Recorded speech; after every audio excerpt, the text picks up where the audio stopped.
Before we get started, make sure you subscribe to this channel. That way, when I release more videos like this, you'll get notified. Well, welcome to the show, Lee. I'm so excited to have you here.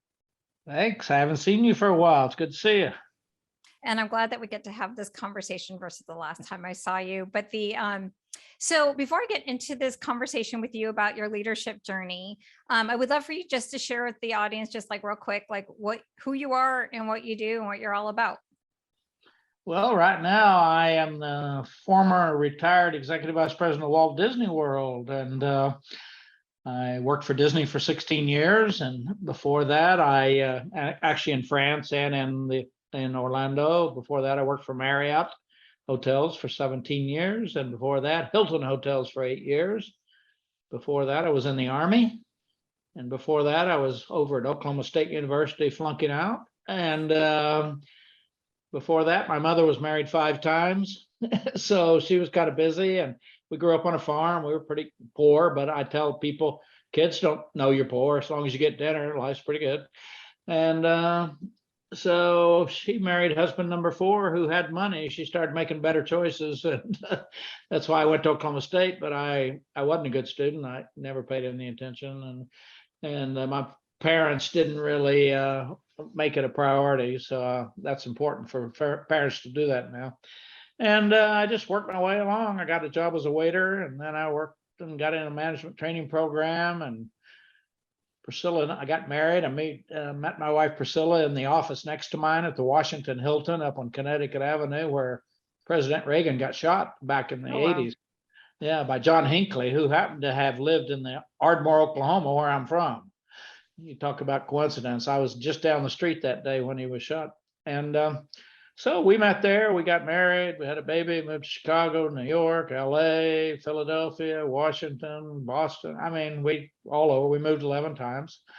And because I always had this, go where the opportunities are. And people, they offered you a promotion. We just went and we didn't worry about it. And we basically enjoyed everything everywhere we lived. Eventually, I got recruited by Disney from Marriott and went to France and lived there 3 years and ended up with a French daughter-in-law after my son graduated from college. And they've been married 27 years. And Priscilla and I have been married 54 years. And Wow.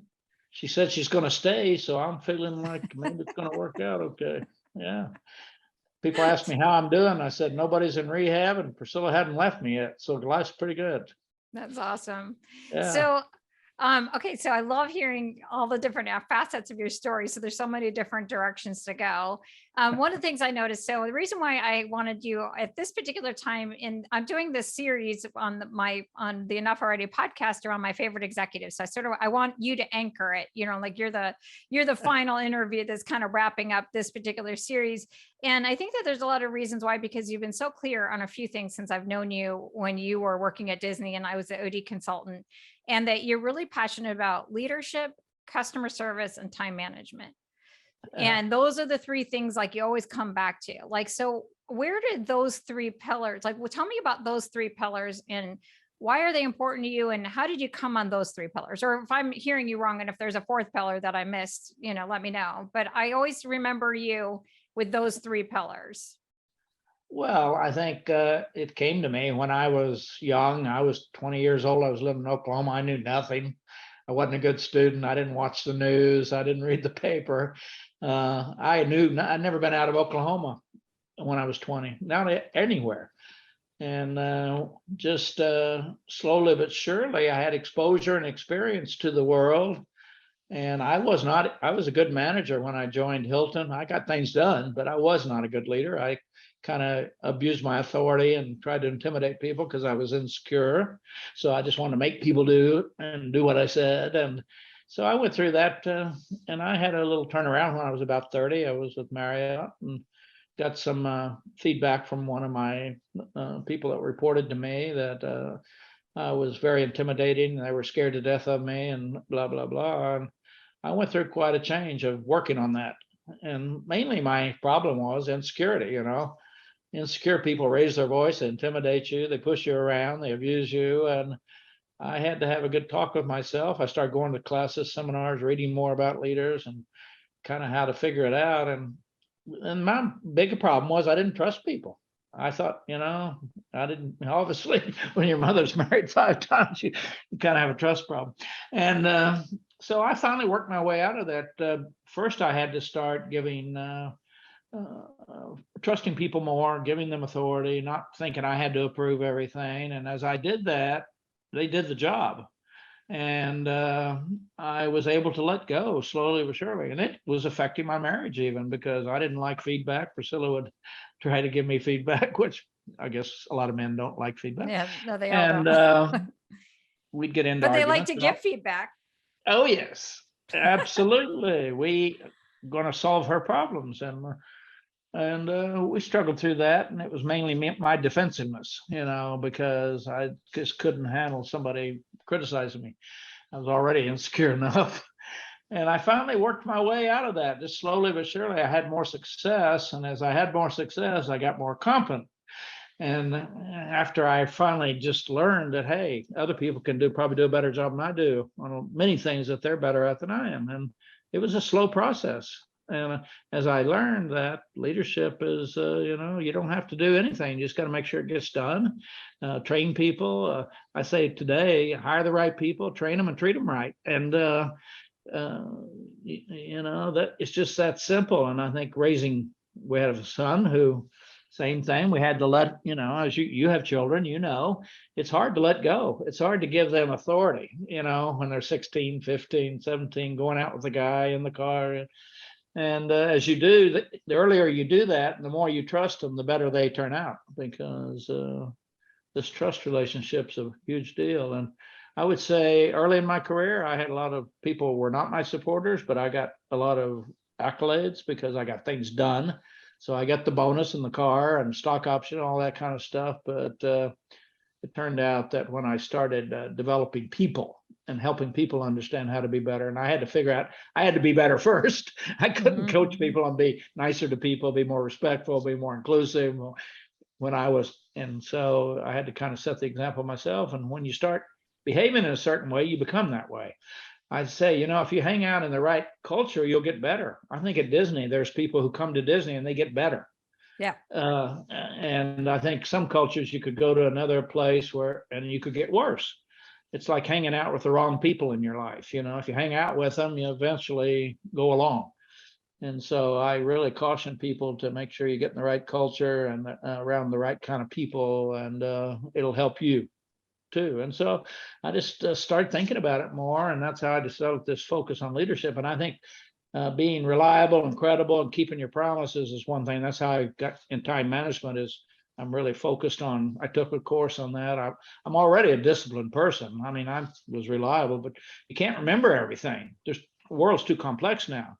So I needed a system on how to record things, write things down, put it in my calendar. And today there's more problems with that than ever. People are feeling really anxiety and overwhelmed with the world. There's so much coming at us. And so I would tell you, time management, my opinion is, I tell people it's probably the first thing you ought to learn, because you got to be able to handle what life brings you. And if you're organized enough, you do the right things, you make the right decisions. And it's like Priscilla gave me 3 priorities after I retired. She said, Lee, your 3 priorities are take care of yourself so you can take care of us. Number 2, take care of your family. Number 3, take care of your business. And then if you have any time left over, then you can play golf, or you can help Kim Kardashian with her problems. But other than that, you got to focus on the big things so that bad things don't happen. You take care of yourself, you don't have to go to the emergency room. And my grandkids adore me, so they don't want me to die. So I got to do it for them too, So it's just a concept that I finally understood, that I think the biggest problem I have, or I worry about people, is they underestimate what they can achieve, and they underestimate the influence they have with other people every day. And I no longer do that. I know that I can have influence, and I don't underestimate what I can do, because I finally did it. Now it's easy for me to take risks now, because I don't consider them too risky. Risk is all in your brain. I mean, it's your brain lies to you. Half the stuff you don't do, it's your brain's fault. Your mother did something to you when you were little, or your husband, and you get screwed up. So I tell people, forget about what your brain tells you. Just think through what you deeply believe in, and don't hold yourself back, because all your problems are from the forehead up. I mean, literally. And just So that was something I had to deal with, because this way I grew up in a dysfunctional family, and I had to get a lot of that out. Yeah. So I definitely want to follow up on that. And I want to follow up on the time management. I want to go back to something that you talked about though with trust. Cause I imagine if other people are listening, cause like, wow, that's interesting. Is that you had struggle with trusting people, but how did you overcome it? Like, I know you took some classes, but there is, as you mentioned, so much in the head and the heart from the background and other things. How do you overcome the trust issues? And then the follow-up question that would go along with that is, but then do you expose yourself? Like there are some people that might not be trustworthy. Like, how do you balance that? So it's like, how did you overcome the trust issues? And then how do you balance trust with discernment and being wise about Yeah. people? Yeah, I know people are going to disappoint you, and I know I don't want that to become my style, because somebody might disappoint me. Give most people the benefit of the doubt, and if they do, then well, that's the way it goes, and I won't have to deal with that anymore. But I think most people want to do well. They are trusted. I think a lot of my success was learning how to hire the right people, and not have the wrong people in the organization to move them out. Hopefully with finesse and in the right way. And when you get the right people, and you make sure they get developed and trained and teached and taught, and you're clear with your expectations, and you treat them respectfully, things start to get done. And then you say, hey, that worked okay. I didn't have to get involved in that. And in fact, today you can't, because things are too complex. You want to get involved in technology and marketing and sales and you can't. It's impossible. But if you think you're the hot stuff in the seat and you're going to tell everybody what to do, and you got to get my approval, and you're not going to keep your people. They're going to leave, because good people want authority and they want responsibility. And it's mainly an ego problem, I think, and a trust problem. And usually, and I see a psychiatrist. So, I had to see a psychologist to understand where I was coming from too, because it wasn't normal to be as defensive as I was. I mean, literally, my bosses were afraid to give me my annual review.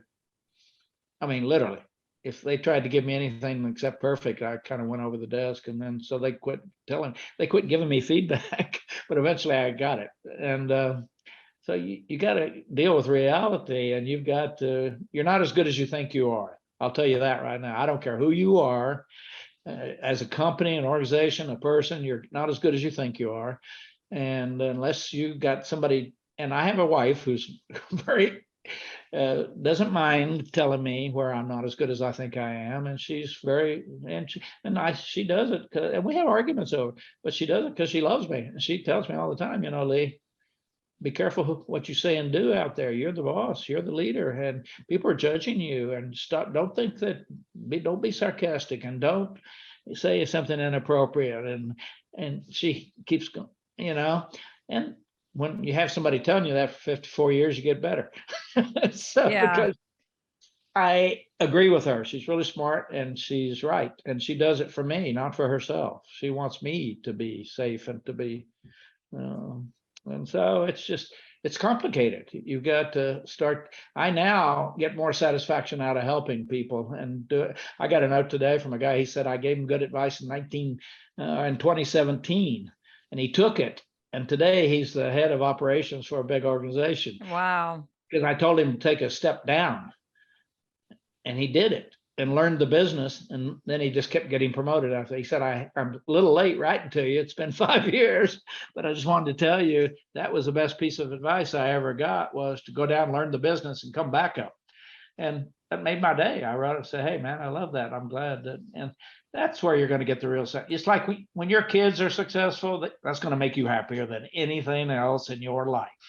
Mothers totally worry agree. about safety, education, and security, and that's it. And I want to create environments and culture where people they are not afraid to come and talk to me. I don't want people running away from my car when I pull up in the morning to work. So it sounds like if I were going to talk about like this leadership pillar and what your philosophy has been and where it came from, is you just kind of fell into leadership. You were in a situation where you were very defensive, and it wasn't necessarily working for you anymore. You took a inventory on yourself. And it sounds like what you overcame the trust issue by being, it sounds like a little bit more rigorous in the hiring part, like really being very careful around who you hired and the right people, and then train them. And then you can trust them rather than having a mixed bag of people that you may or may not trust, as being a little bit more rigorous on the front end. It sounds like you were very rigorous about how you chose as a wife as well, and being rigorous around that. And is that like those two things, or what, is that what helped you overcome the trust issue, is being a little bit more discerning on the front end rather than the back end?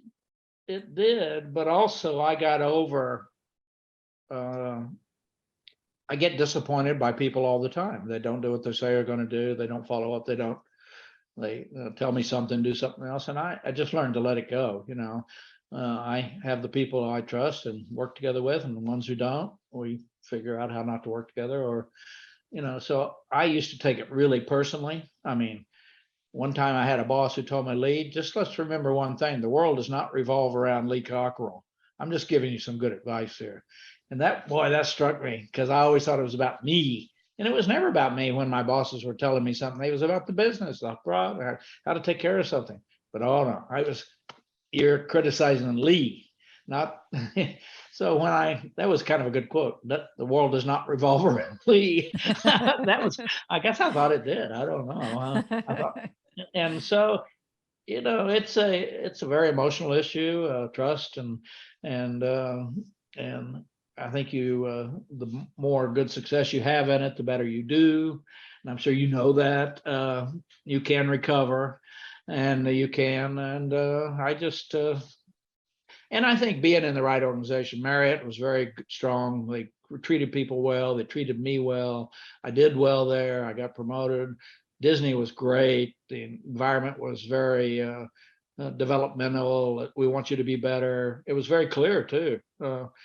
Disney, I thought, was quite open about telling it like it is. Your boss sits down with you, and so I think I got into the right environments, which probably helped me more than anything else. Into environments, you can be in an environment. I could have been in an environment where the bosses yell and scream and misbehave and kick your butt, and it would have been hard for me to not resort to that, because that might have been the way they did things there, and that's how you became successful. And so it's very complicated. I don't even know if I could write a story about how to do it, but it's I think just make sure you understand you can get better. It's never too late to get better, and I don't care what it's in. If you can ever admit that, you can get better. And but you need to surround yourself with people. Like, it seems like one of my recent interviews that I did, the chief people and diversity officer at Jordyn, her name is Sarah King. She did a podcast interview a couple of episodes ago. She said the secret to success is chase leaders, chase cultures. And if you chase leaders, chase cultures, everything will come together. Would you agree with that? Absolutely. And I think, what we forget, if you're the person in charge, you have that responsibility to create the culture, not the people below. It's like your kids don't create the culture, you do. It's not their job. And when they have a problem, you deal with it. You don't send them to the neighbors. And I think that's true. When I walk in my house, I can make the culture better or worse. When I get out of my car in the morning at a job, I can go in and I can make it positive, or I can make it negative. Literally, we see that over and over from people. And I think being aware of the power you have to make things better.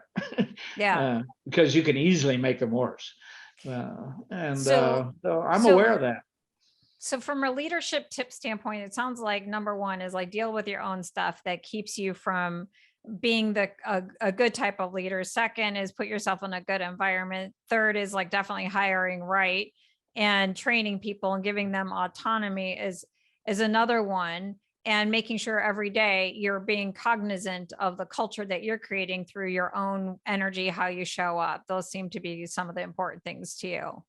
Well, they are. And I think it's about hiring in the workplace, but even people that don't, or moms that stay home or dads that stay home, they create that culture the same, and it's no different. I tell parents, if your kids are not successful and you fail at that leadership job, that's the worst kind of thing that can happen. To be aware that your influence is felt all the time. better. I saw a quote one recently said, every person who knows you sees you different. And they don't even see you the way you see yourself. Your impact, the person you didn't call back, the person you did this with, we all have can you imagine? I wonder how many perceptions of you there are. Right. Of things that have happened and who they are, and your mother-in-law, your father-in-law, and I'm very aware of that today. Be careful what you say and do, because people are easily misjudging you for, if I walk by, I'm not paying attention, don't speak to you. They decide why I did. They don't ask me why I didn't speak. They say, well, he must not like women, or he must not like gay people, or he must not like black people.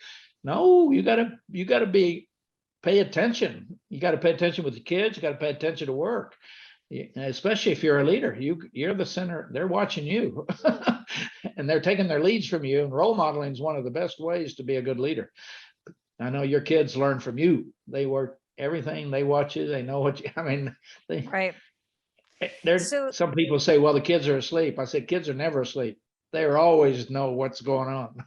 So we got to have that impact on them. And I'm aware of that, to behave and to pay attention and not be preoccupied, and try to be aware that I have influence and I want to use it in a positive way. Yeah. It seems like then it extends into other aspects of your life as well, like that awareness. Like you've been very vocal on social media, on causes that you care about. And it's like, it seems like whatever your arena is, it's using your voice and you're using your energy for good and what you believe in. Is that accurate? Yeah, I mean, I speak out about politics, and it annoys people, and about abortion and about women's rights, and a lot of people get really annoyed, but I can't be quiet. I mean, there's too many people that are quiet right now, too much silence. Mm-hmm. And I can tell when I post something that's controversial, hardly anybody comments. When I post something like, Priscilla and I had a nice birthday party, like 3,000 people. Oh yeah. And that silence is,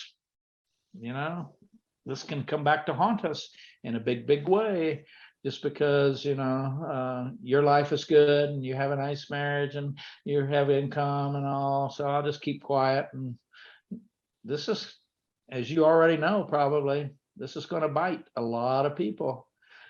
And it happens incrementally, just a little bit, a little bit, a little bit, a little bit. It's like I got better slowly, and the US can go downhill slowly, and it happens. So I think speak out. I don't have, and people don't like it. That's not my problem. Now, could I have done that while I was at Disney? No, but now I can. So when you can, you should. And if you can't, I'm not saying you should put your income at risk, but you got to sort that stuff out of how big your beliefs are. It's kind of like, what are you committed to? One thing you're committed to are your children. You'll do anything for them. You don't care what anybody thinks. And so I have to think about what I'm committed to. Like this women's rights. My wife and I, boy, that's it.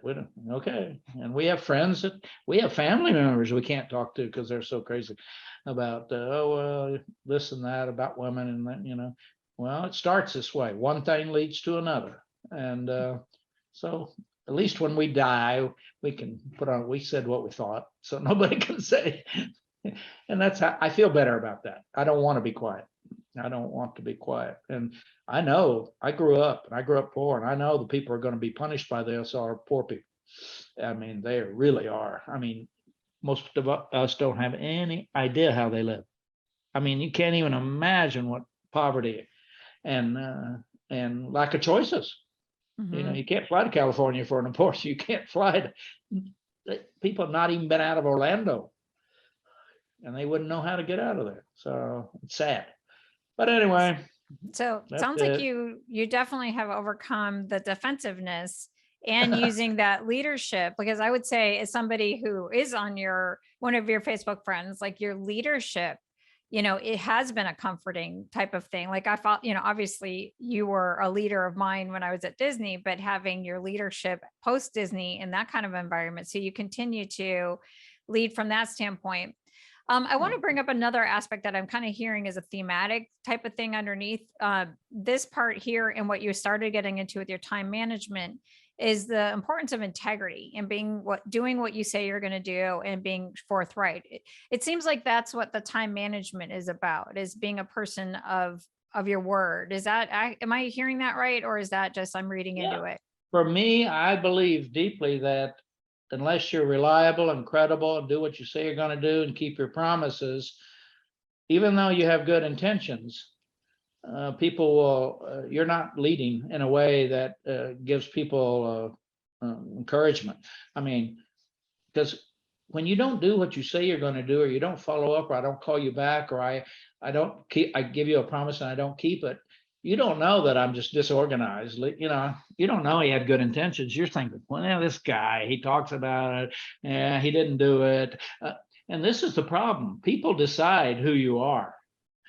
They decide who you are by your actions. And I love this quote. It says, you're not a product of your circumstances. You're a product of your decisions. You're where you should be because of the decisions you made. And I'm sure you've thought about that in your life. You get where you are because of that road, and you took that road and you did that, and you shouldn't have gone there, and bingo, here's where we are. And so when you start making better decisions, and you just have more success. And I think those decisions probably need to be based on your ethics and honesty and principles. And then it's easier when you know what your principles are. It's easy to make decisions. It's not as hard as when you're thinking about what's in it for me. And can I get more money for this? And can I manipulate this person? And no, then decisions are harder. And people know, everybody knows who they can trust, who they can't. I mean, everybody knows. I know. They think we don't know. We know. That's true. So I want to be who people think I am. I remember your class at Disney on time management. How do you see time management as a topic that you're teaching on? How has it evolved over the years? Yeah, I used to think, I think that I thought time management was the most important thing, and I think it's a cousin of decision making. I used to maybe the decisions you make may be more important even than time management, because that can take you down the wrong path. But I just think it's a system. It's a system. Every company has systems, accounts payable, receivables. There's a way to do it, there's a way not to do it. And there's the Disney way, and there's the Marriott way, and there's a Costco way. And there's, for my life, I'm my own company. There's my Lee way. And I have a system so people can believe that I will actually follow the system. And if I tell you something, I'm going to do it. So I have a system, make sure I get back to customers. I answer my phone. I get back to people quickly. The system keeps me organized. I don't try to remember everything because I can't. So if I tell you I'm going to call you back in December, I'm going to flip over here and write it down right now. And I'm not going to forget, because if I do, you would say, what, the guy, he said he was going to call me, he didn't call. You don't know why I didn't do that. And you will have a different reputation for me. People say reputation's who people think you are. Your character is who you really are. So a lot of people are putting on a good show. We think they're just the most perfect, wonderful person, but and reputation is only what other people see. So the leadership really for you seems like it begins with self-leadership and being a person of integrity and really being conscious of your environment and how you're showing up. Time management seems to be about the system that you use. That's almost like the mechanism by which that leadership can be expressed. Where does the customer service passion come in, and your passion for, I see your book behind you, the Creating Magic and the customer roles, like that's a huge driver for you. Yeah, I mean, to me, it's kind of the piece that says, if you're in business, you must be in business to get somebody to pay you, to give you money. So if I keep my promises, do what I say I'm going to do, I provide them the right resources, I follow up, I keep in touch, people are going to give me more money, because I'm giving them something. And that's the one comment I get from people all the time is, I can't believe you answered your phone. I can't believe you called me right back. A group the other day, a book club called me and because in my book it says call me if you want, because being one of the things in customer service is to be available. Don't make it like torture to try to get a hold of somebody you want to spend money with. And he said, oh, we just wanted to check and see if you really answered your phone. We couldn't believe it. I said, well, they said, why do you do that? I said, because I book more business. When you answer your phone, you book. People don't wait today. If they don't get a hold of me, they may need somebody next week. They'll call somebody else if I don't pick up the phone. And so I think being available, and when you're organized, you can be available. If you're organized, you're not running around crazy, wondering what I know exactly what I do and don't do every day. I mean, it goes right in here, and I get them checked off and I get them done, and that's it. I know where I stand by the end of the day. So I might have to work a little bit more tonight or get up earlier in the morning, but I always know what I've committed to, and did I do it or did I not do it? And so it forces you to do what you got to do to keep your promises. And it's a pretty simple system, just write it down. If I tell you I'm going to call you next August, I will flip over there and I call you. I mean, it's like, this is so basic. And I need a simple system because, in the early days, you can remember a lot. Today, you can't remember half of what you need to do or what you're committed to, what you got to do for your kids, your family, your parents, your grandparents, your career, buying your house, moving, getting your 401k right. And I mean, it's just never ending. It is never ending. People say, what do you think we're put on earth for? I said, I think we're only put here to overcome obstacles from the morning when we wake up till we go to sleep. And if you can learn to overcome obstacles, and a lot of that is just tell the truth, get to the point, tell people, I had a guy write to me yesterday and he said he had 4 people problems since he went to our leadership class. And he said, you asked how we handled them. And he said, I sat down and told him the truth and it got resolved. Wow. Whether you're coming to work or not, just sit down and deal with it like your mother would. Your mother doesn't care if you're happy or not. She's going to tell you she's not waiting for your annual review. She's going to kick butt right now. And we try to make it too complicated. If I see another QR code, I'm going to throw up. I mean, God, if you want something today, you got to do it yourself. I'm trying to make it easy on people. I answer the phone, I talk to them. When people send me an email, I call them. I don't want any misunderstandings through email and texting. I call them. That shocks them. And getting back to the old stuff, write it down and talk to people, meet with them and be nice to them. Why do you think so many companies have a hard time focusing on the customers? I can't tell you how many times I deal when I help people with their branding process. The hardest thing that I deal with is having them identify who is their client. Like, why do you think so many companies are not customer centric? Because they have too many CFOs and not enough COOs. Oh, put some more to If they had more people like Jim McPhee and others, George Calagritas, you got to have both, but they should be equal. And today I saw a company I'm about to do some work for. They got the CFO's an executive vice president in the company. The head of director of operations running the business is a director, right? Why? I mean, and I guarantee you today, people are going to become a lot more important than the CFO because literally the front line makes the bottom line. And try to go to a store without those people out there on the front line, and they stay and they don't quit. We had lunch today at a little restaurant, Priscilla and I, and the little lady we were talking to, she's going off to be a lawyer at Florida University. She's about 18. She said she's quit so many jobs because she gets treated like crap. She said, they asked me to clean the tables, order me like I'm a slave. And she said, all they got to do is say, would you clean the tables? I don't know why these bosses are so uptight and then ordering you around and not treating you respectfully. And that's the key. Today, young people won't stay. You treat them bad, they leave. That's it. And they should. And so I think we've had this tipping point, and a lot of people are still trying to do it the old way. And this is not going to go away. This is not going away. This is a big change, and the leadership better adjust, not the people. And so we'll see. And I'm working with a lot of companies right now are having a lot of trouble. You got to quit telling people what to do, because you got to include them, and you got to include them early, and you've got to listen to them, and their opinion counts, and you got to make sure they know they have a career and future. You're going to train them, you're going to develop them, and they'll stay. So But it sounds like even though the world is getting complex and things are changing, your principles just seem simple and timeless. It seems like you're going back to what you learned when you were 30 years old and how telling people what to do and not trusting them doesn't work. Not hiring the right people doesn't work. So it still goes back to deal with yourself. Then you hire the right people, you train them, you give them autonomy and trust them. And then you continue on with making sure that you're efficient and use processes so that you could do that, so that everybody together in the organization can serve the customer, which is where you make your money. It seems like that's the formula, and it doesn't seem that complex in some I ways. think it's always been that way, probably 3,000 years ago. So When you why do treat we people- make it so complex? Like why, what is I it that think, gets in the way? for men, egotistical.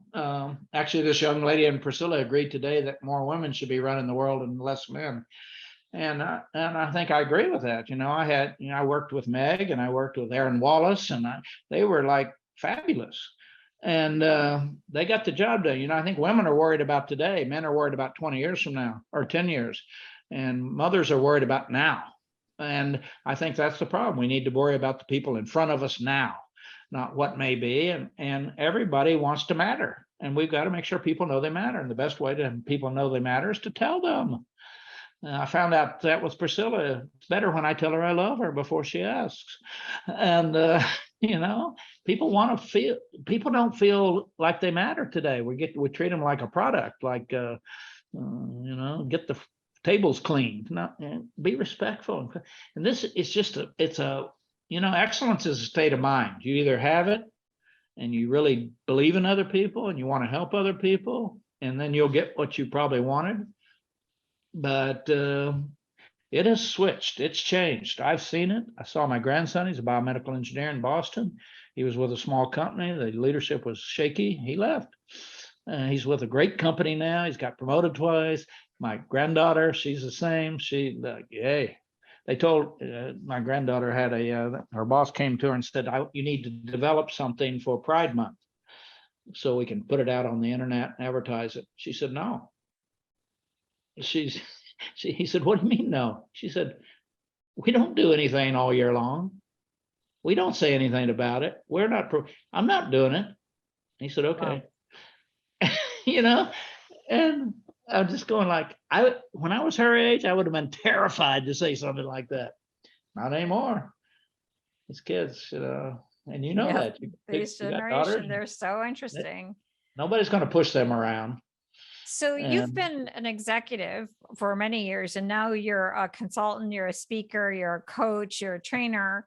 Like, why do organizations hire you in this capacity versus how they used to hire you to run things? Well, why do they need you? Yeah, I think certainly working for Disney, they say everybody knows Disney does a fabulous job, and they want to know how. And I tell them if they pay me, I'll tell them. And I think a lot of my success is Marriott and Disney. Everybody, that's if he did that for all those years, he must know something.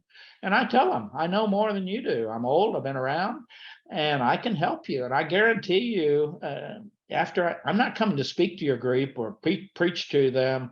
I'm going to come and I'm going to work with them. And when I leave, you'll know what to do, whether you do it or not, because the only thing holding people back from being great is discipline. The only people holding people back from being healthy is discipline. People don't have enough discipline. They know what to do. People know, but they don't want to hear it because it's hard. Right. And people don't like to do hard things. Why don't people exercise? Because it's hard. People don't have hard conversations because it's hard. But just think about it. I tell people right now, you've got 2-3 hard things. I'm sure you've been through this. Hard things in your life that you need to deal with. And when you deal with it, your life changed. When you deal with it, make it go away, then you work on the next one. Could be a relationship. It could be going back to school. It could be having a hard conversation. It could be moving to Colorado. It could be when you make the decisions and that no longer keeps you awake at night, boom. And then you so then you have I now don't let those begin. I deal with them right now. Somebody brings me a problem, I deal with it before I go to bed because I don't want to wake up in the middle of the night thinking about it. And I used to like, oh, I don't know, it might hurt their feelings. I don't know how. No, I just like, hey, here's what you, go jump off the roof. I'm not helping you, get out. And then I'm done. And I think So that being, having more courage to help other people's lives and to help your own. So So courage. it sounds like then you give people some best practices that they could feel confident and so that they could have more courage to do the discipline of what they know they need to do anyway. So it's not like you're going in and telling them what to do. You're using your best practices to reinforce what they already knew they needed to do. So now they have the courage to go forward. And that's how you create change in organizations. I tell them to write down two things. One, people who should not be in their organization and they haven't dealt with them, or they need to have a talk with them. And also 2 or 3 problems they have in their own life that they haven't dealt with. And then I just, what are you going to do about it? What are you going to do about it? And that really gets a lot of people. And maybe you can't deal with it. Maybe you got to go get help.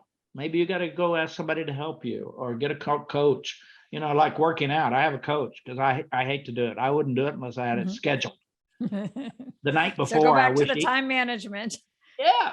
The night before, I wish he had just something would happen to him so I don't have to do it in the morning. But we do it because we schedule. Priscilla does it with me. And we've learned you got to schedule your priorities or they won't get done because your brain will tell you no. Instead of exercise, your brain will tell you go to the fridge, Right. go to the couch. No. And once you start doing it, everything's hard before it's easy. And that's why you got to force through hard things. Everything's hard before it's easy. And I used to take the easy route. I was afraid to talk to people, tell them the truth. I was insecure. I didn't know how to do it. And you just got to do it. And then the more you do it, the better you get at it. It's like, you know that. The more longer you're in your business, the better you get at it. Yeah. When you have a tough customer, you get better for the next customer. It's like, and I totally agree with you on it's harder before it's easier. I remember when I was moving from consulting into this mentoring business and I was trying to figure out like how to do digital marketing and landing pages, and it would drive me crazy. I would get so frustrated.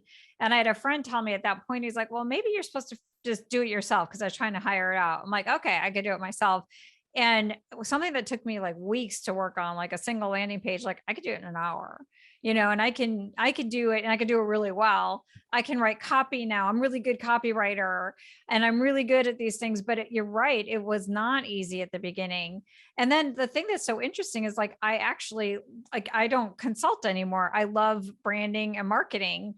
And it's so funny because my house is on the market.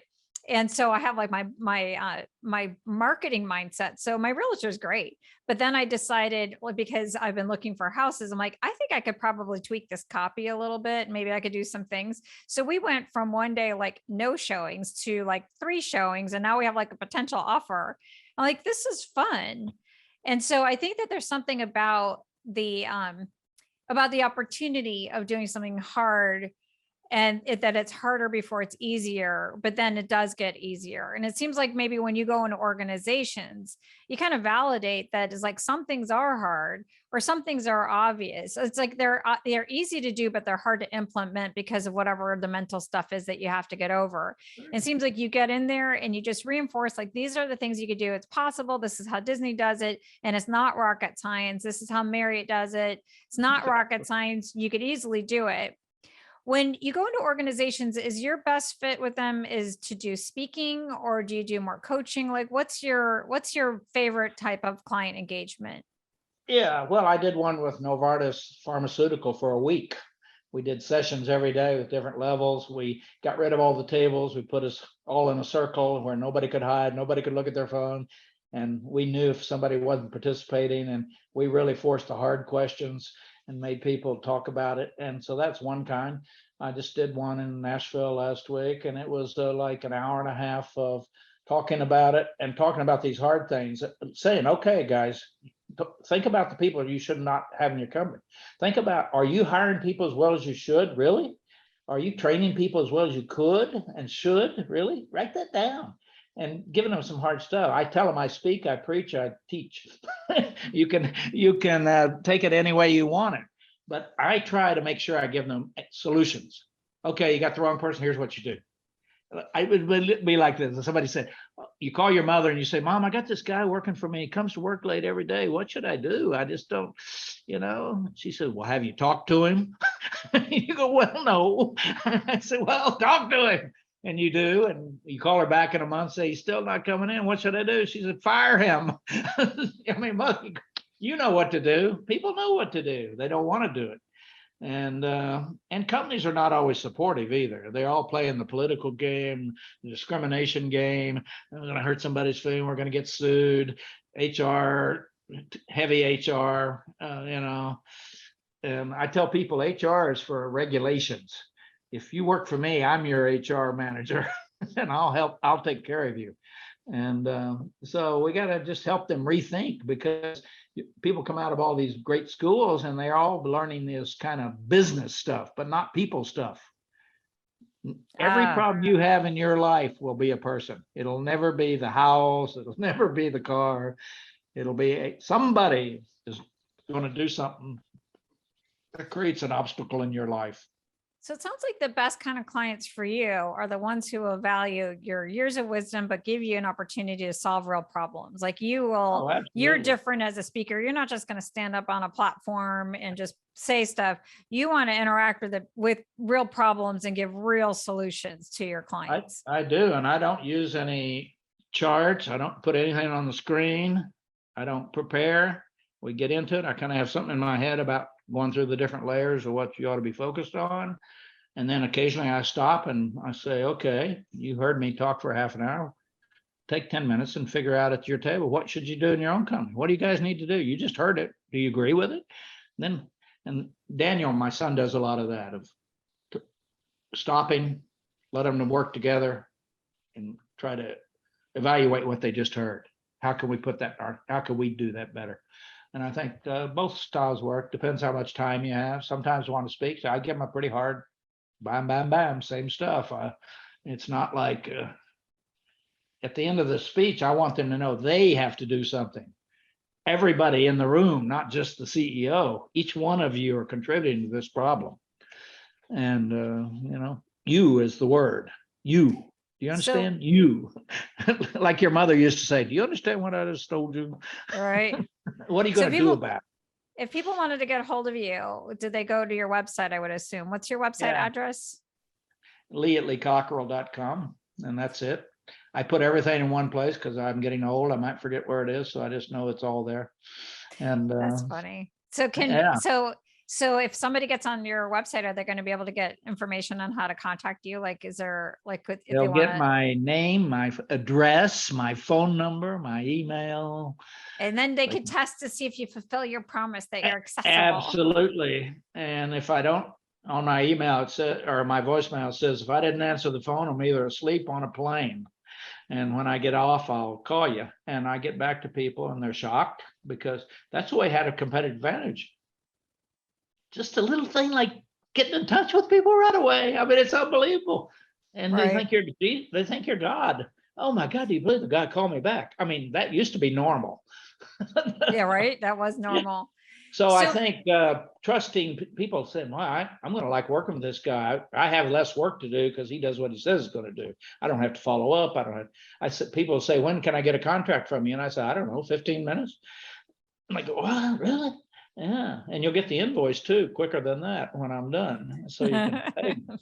But we have fun with that stuff, and you got to tell people what they're already thinking. They already know what their problems are, and people got to hear reality. They don't need to hear, I'll tell you, young people today, they don't want to hear any theory about. They want to hear, how do you do it?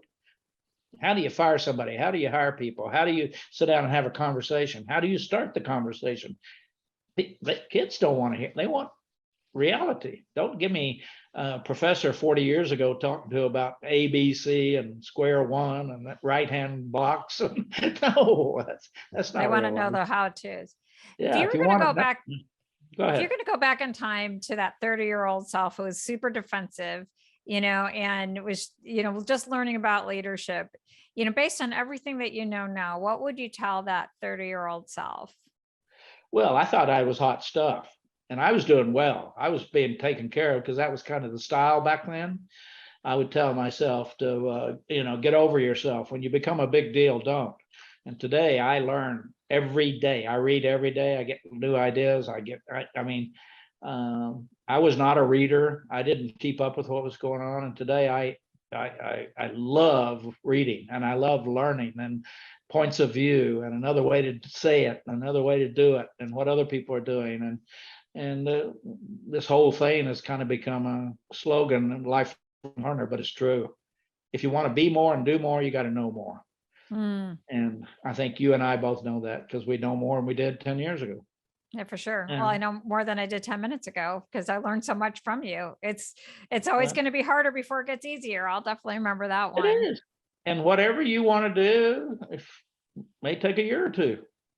But that somebody asked me, how do you write a book? I said, you get up every day and you write. And I did my books 8:30 to 10:30 every day, 7 days a week. Sometimes I got brain dead and I couldn't keep going. I'd stop, but every day it was in my schedule, and I got done. And So this the goes biggest back to problem with the time authors management. today, most authors are not finishing their product, not getting it into the editors. And it's just same old thing. If you want to do it, schedule it. It just depends how much discipline you have in your life.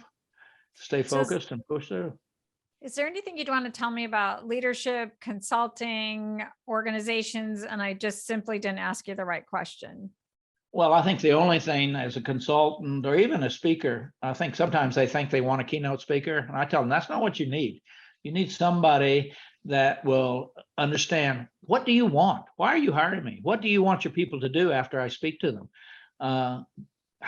What is your biggest problem? How do you want me to solve it? People just want their problem solved. And I don't care how hard your problem, tell me, what is it? What is it? Let's talk about it. What is your personal problem? Do you have a problem with conflict? What are you unhappy about in your company? What kinds of things can I say? The audience will get up and say, hey, Monday morning, they're going to do some of the things you'd like for them to do. And they heard it not from you, and they didn't hear it from their mother. They heard it from some guy from Disney, and I like Disney, so he must be right. I try to solve their problem. And sometimes I got a guy right now, he thinks my fee's too high. And I wrote him a note this morning. He said, what would you charge me to give me another hour and a half? I said, the same as I give you for the day. I don't work by the hour. I work by the 50 years it took me to learn this stuff. And he may hire me and may not, but this is a big deal to get your people turned around and get a culture where people know what they're doing, what they should be doing, and keeping your team, keeping people that are committed, and I think we've got to drive them there instead of cost cutting, and we got to do this and take this away. And I went to a restaurant yesterday. They've taken 2 or 3 things away. I used to go there for lunch all the time. I was really, because they're trying to, and that's a tricky process, is to take things away, because I came there because of the things they had. And people in businesses, they want to work in companies where they wake up in the morning and want to go to work, not have to go. That. I mean, we all wake up in the morning and look at our calendar. There's sometimes the days we wish we'd go back to bed. And those days when I would say 99% of the time I woke up, I was happy to go to Disney, because on balance, it was great. Were there moments? Sure. But on balance, I tell people, I have a marriage, on balance, it's good. We have our moments, but on balance. And I think that's how life works. You get up, and I want people to want to come to work, not have to come, because I've been there where you hated your job. So it seems like for consulting, like as a wrap up, the main things that you would say is focus on is, instead of worrying about like how much am I going to charge for a speaking hour or whatever that is, solve problems. And a big problem that companies would have is like, well, how do I create environments that people are enjoying, that's serving the customer, get it back down to basics and focus much more, get the ego out of it, focus on solving problems and getting paid for solving problems, and focus on really helping that. Then one of those problems is hiring the right people, creating the right environment so that they can be successful by doing just some of these no-brainer obvious things. Absolutely. I mean, it's that simple. It is Wow. really that simple. And we need to get away from QR codes and get back to talking to people.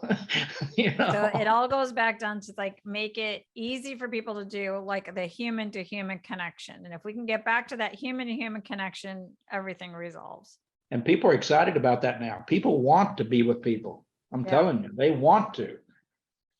Because isolation, when you're isolated, that's not good for you mentally or for your health. I mean, literally being isolated. And you saw a lot of elderly people who were isolated who died, or they got a dog or a cat, or I mean, people need people. And I don't care what they say. This working from home, this will last a while, but people need to get out and they need to go meet and have drinks together and lunch. And this is, So anyway, you're doing great. Thank you so much for all of your wisdom. It's been a pleasure. I got so much out of it. I'm trying to figure out like which of the nuggets I'll have to go back and listen again and say, because there's so many nuggets that you dropped. So I definitely appreciate your time. Thank you so much. Thank you, Donna. Good to see you. Good to see you.